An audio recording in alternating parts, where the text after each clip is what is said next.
तो दोस्तों नमस्कार, मैं दुष्यंत कुमार आपका Bharat academy by Dushyant channel में स्वागत करता हूं। दोस्तों आज हम एसएससी जीडी के लिए मॉक टेस्ट नंबर 17 करने वाले हैं। ठीक है, तो चलिए क्वेश्चन नंबर 1 पर चलते हैं। देखो क्वेश्चन नंबर 1 हमारा क्या कहता है। देखो वर्तनी की दृष्टि से सही शब्द है। देखो आपको करना क्या है, महत्व। आप महत्व लिखते कैसे हो, आपको देखो आप इन ऑप्शन को अलग छोड़िएगा। ठीक है, महत्व आप अलग लिखिएगा। तो महत्व आप कैसे लिखते हो बताइएगा। देखो महत्व, ठीक है, महत्व, ठीक है।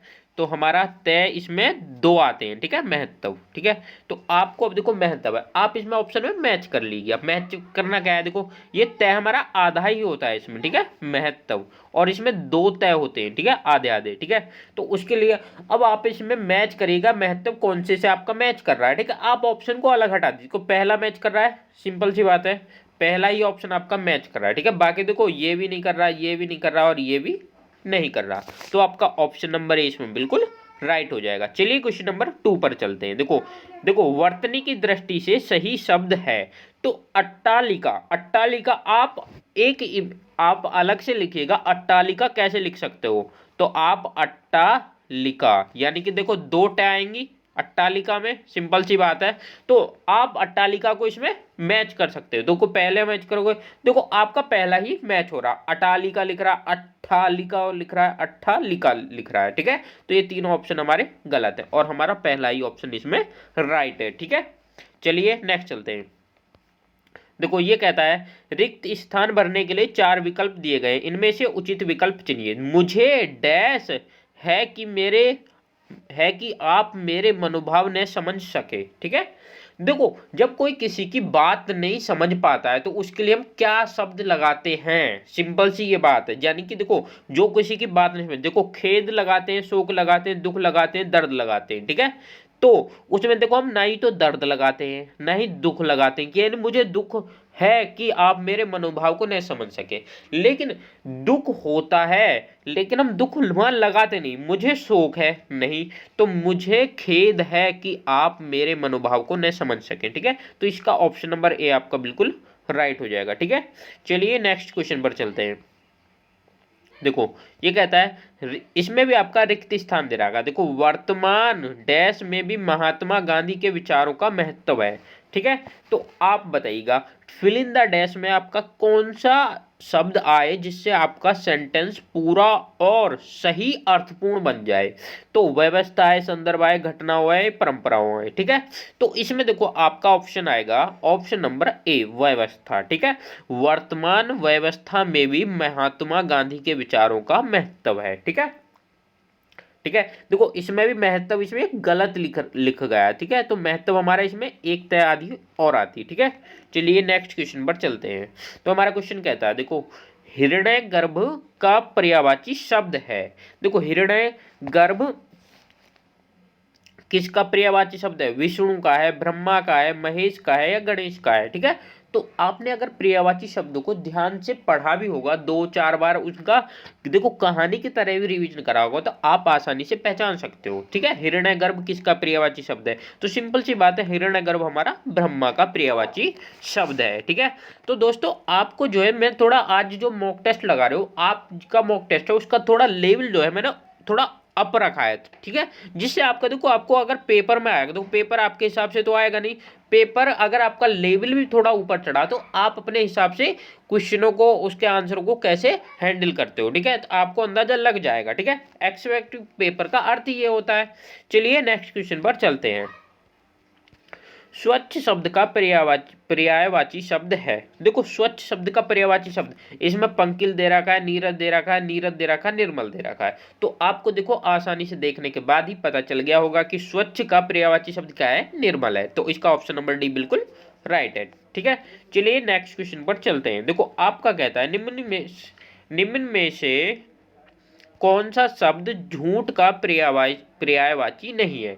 देखो मिथ्या, वचन, मिर्सा, असत्य। देखो असत्य भी हम झूठ को बोलते हैं, क्योंकि झूठ होगा तो असत्य हो गया। ठीक है, मिर्सा भी झूठ के लिए ही बोला जाता है। तो मिथ्या भी हमारा झूठ का ही पर्यायवाची शब्द होता है। ठीक है, और वचन, देखो वचन हमारा कितना है, वचन हमारा झूठ का थोड़ी नहीं होता है पर्यायवाची, ठीक है, वचन तो हमारा अलग हो गया इससे। तो हमारा इसमें ऑप्शन नंबर सी इसका बिल्कुल राइट हो जाएगा। देखो वचन हमारा झूठ का पर्यायवाची शब्द नहीं है, ठीक है। चलिए नेक्स्ट क्वेश्चन पर चलते हैं। अनुकूल शब्द का विलोम शब्द है, अनुकूल शब्द का, सिंपल है, इजी क्वेश्चन है। अनुकूल का हमारा विलोम शब्द बनेगा प्रतिकूल, ठीक है। चलिए नेक्स्ट क्वेश्चन पर चलते हैं। देखो अतिवृष्टि शब्द का सही विलोम है। देखो ये जो अतिवृष्टि है तो इसका सही विलोम शब्द क्या है। देखो ये क्वेश्चन आपके लिए पहले भी प्रैक्टिस सेट में शायद करा चुका हूं, ठीक है। तो देखो अतिवृष्टि का हमारा क्या हो जाएगा विलोम शब्द, अनावृष्टि, ठीक है। नहीं बहुवृष्टि होएगा, नहीं शुष्क होएगा, नहीं बंजर होएगा, हमारा क्या बनेगा, अनावृष्टि बन जाएगा, ठीक है। चलिए नेक्स्ट क्वेश्चन पर चलते हैं। देखो जिसकी आशा न की गई हो, जिसकी आशा न की गई हो उसे हम क्या बोलते हैं, उसे बोलेंगे हम अप्रत्याशित, ठीक है। क्या बोलेंगे, अप्रत्याशित, ठीक है। देखो चुनाव में भी अगर कोई भी व्यक्ति लड़ता है तो वो अपने पीछे आगे अप्रत्याशित लगाता है। क्यों लगाता है, देखो उसकी आशा नहीं है। आशा क्यों नहीं है, देखो चुनाव में कई व्यक्ति खड़े होते हैं, उनमें से कौन सा बन जाए किसी की पता थोड़ी नहीं है, तो इसलिए वहां लगाते हैं जिसकी आशा न की गई हो, वो अप्रत्याशित लगाते हैं हमेशा, ठीक है। तो उससे आप याद भी कर सकते हो आपके लिए, ठीक है। चलिए नेक्स्ट क्वेश्चन पर चलते हैं। जिसके बराबर कोई न हो, देखो जिसके बराबर कोई नहीं हो उसे हम बोलेंगे अनुपम, ठीक है। तो आपका इसमें ऑप्शन नंबर बी बिल्कुल राइट बैठ जाएगा, ठीक है। चलिए नेक्स्ट क्वेश्चन पर चलते हैं। देखो ये कहता है सबे दिन होत न एक समाना, लोकोक्ति का अर्थ है, यानी कि देखो सबे दिन होत न एक समाना, यानी कि सब दिन एक समान नहीं होते, ठीक है। देखो समय परिवर्तनशील है, ठीक है, सही बात है। देखो देखो जब सब दिन एक समान नहीं होंगे तो सिंपल सी बात है समय हमारा परिवर्तनशील है, तो हमारा ऑप्शन नंबर ए इसमें आ जाएगा। देखो नेक्स्ट ऑप्शन चेक करो, समय अपरिवर्तनशील है, देखो फिर तो एक ऐसी कोई बात नहीं। समय बेकार है, समय पर न पहुंचना श्रेयस्कर है, तो इसका भी कोई अर्थ नहीं है, ठीक है। देखो सिंपल सी उसने कहे सबे दिन न होते एक समान, यानी कि जब सब दिन एक समान नहीं होते इसलिए क्या होता है, समय परिवर्तनशील है, ठीक है। चलिए नेक्स्ट क्वेश्चन पर चलते हैं। देखो कागजी घोड़े दौड़ाना, तो कागजी घोड़े दौड़ाने का अर्थ क्या है आपका, ठीक है। तो कागजी घोड़े दौड़ाने का नकली घोड़े दौड़ाना, देखो इसका कोई अर्थ नहीं बनता। बहुत परिश्रम करना, इसे तो बिल्कुल ही मैच नहीं कर। व्यर्थ की लिखा पढ़ी करना, जांच पड़ताल करना, ये भी नहीं है। तो इसमें आपका ऑप्शन नंबर एक बचा सी, जो आपका कह रहा है व्यर्थ की लिखा पढ़ी करना, यानी कि कागजी घोड़े दौड़ा रहा है। देखो कागजी घोड़े का क्या होता है, मतलब नहीं होता है कि कागजी घोड़े दौड़ा लिए तो उससे क्या हो रहा, कुछ नहीं होने वाला, ठीक है। तो ऐसी व्यर्थ की लिखा पढ़ी करना, जो व्यक्ति व्यर्थ की लिखा पढ़ी करते हैं उसके लिए हम कह सकते हैं कागजी घोड़े दौड़ा रहा है ये व्यक्ति, ठीक है। चलिए नेक्स्ट क्वेश्चन पर चलते हैं। देखो ये कहता है शुद्ध वाक्य का चयन करें, ठीक है। तो हमें करना क्या है, इन चारों में से एक हमारा शुद्ध वाक्य है और जो एसएससी जीडी में पूछा जाता है, पूछा जाएगा और आपके पेपर में आएगा, ठीक है। देखो वह एक महिला विद्वान थी, महिला है तो विद्वान किसके लिए लगा जाएगा, पुरुष के लिए, और महिला के लिए क्या लगा जाएगा, विदुषी। तो हमारा इसमें विद्वान नहीं आएगा, ठीक है। वह एक विदुषी महिला थी, ठीक है। अब देखो यहाँ विदुषी है, महिला है, तो एक हिसाब से सेंटेंस ठीक लग रहा है। औरों को भी चेक कर लेते, एक विदुषी महिला थी वह, तो ये तो गलत दे रखा है। वह एक विद्वान महिला थी, देखो फिर इसमें विद्वान लगा रखा है, ठीक है। तो विद्वान की जगह यहाँ कहता है विदुषी, तो हमारा सबसे परफेक्ट कौन सा है, तो ऑप्शन नंबर बी ही बनना है, वह एक विदुषी महिला थी, ठीक है। तो आपका ऑप्शन नंबर बी ही इसमें राइट बैठेगा, ठीक है। चलिए नेक्स्ट क्वेश्चन पर चलते हैं। शुद्ध वाक्य का चयन करें, ठीक है। देखो शुद्ध वाक्य, गीतों की पुस्तक एक ला दीजिए, ठीक है। गीतों की गीतों की पुस्तक एक ला दीजिए। देखो पहला आप पढ़ोगे, पढ़ने में आपको गलत सा लग रहा होगा सेंटेंस, ठीक है। गीतों की एक पुस्तक ला दीजिए, ये हमें सही लग रहा है, ठीक है।